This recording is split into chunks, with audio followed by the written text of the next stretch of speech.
Advocate Abdul Hamid সাহেব পালানুর পিছনে ১ নম্বর হাত রয়েছে ডক্টর মোহাম্মদ ইউনূস সাহেব এবং আসিফ নজরুল স্যারের এবং স্বরাষ্ট্র মন্ত্রণালয়ের যিনি উপদেষ্টা জনাব জাহাঙ্গীর আলম সাহেব। আপনাদেরকে অবশ্যই বিচারের কাঠগড়ায় দাঁড়াতে হবে। আপনারা একজন হত্যা মামলা আসামিকে কিভাবে এয়ারপোর্ট ক্রস করতে দিছেন, ইমিগ্রেশন পাস করতে দিছেন, সেটাই জাতি জানতে চায়। জাতির কাছে আপনারা প্রশ্নবিদ্ধ হয়ে আছেন। আপনাদেরকে জুলাই অভ্যুত্থানে ২৪শে জুলাই অভ্যুত্থানে রক্তের উপর, শহীদের রক্তের উপর দাঁড়িয়ে আপনারা রক্তের সাথে যে বেইমানি করতেছেন, সেই বেইমানির ফল একদিন আপনারা পাবেন। আপনারা তো হাসিনার মতো দূষর হয়ে যাইতেছেন আস্তে আস্তে। আপনারা একটু চিন্তা করে দেখেন দেশ কিভাবে চালাইতেছেন।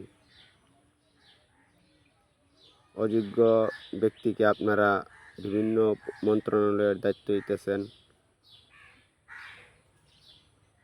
এবং সেই দায়িত্ব থেকে তারা তাদের আত্মীয় স্বজন, তাদের পরিচিতজনকে তারা বিভিন্ন মন্ত্রণালয়ে ঢুকাইতেছে, ঢুকায় তারা দেশটারে লুটতরাজ করতেছে।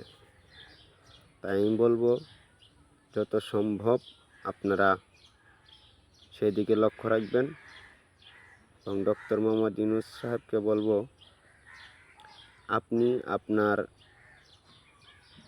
সঠিক দায়িত্ব পালন করুন। ছাত্র জনতার রক্তের উপর দাঁড়িয়ে আপনারা দেশটাকে অস্থিতিশীল সৃষ্টি করবেন না। যত সম্ভব তাড়াতাড়ি আপনারা নির্বাচন দিয়ে সরে যান এবং দেশে গণতান্ত্রিক সরকার গঠন করুন। এটাই আমরা প্রত্যাশা জনগণের কাছে এবং আমরা জনগণ এটাই চাই যেন বাংলাদেশ শান্তিতে, আমরা যেন বাংলাদেশ শান্তিতে বসবাস করতে পারি এবং সবাই যেন নিরাপত্তার সাথে যেন আমরা চলতে পারি। এই ক্ষুধার্ত আহ্বান জানিয়ে আমি আজকে বিদায় নিলাম। আল্লাহ হাফেজ, খুদা হাফেজ। ধন্যবাদ সবাইকে।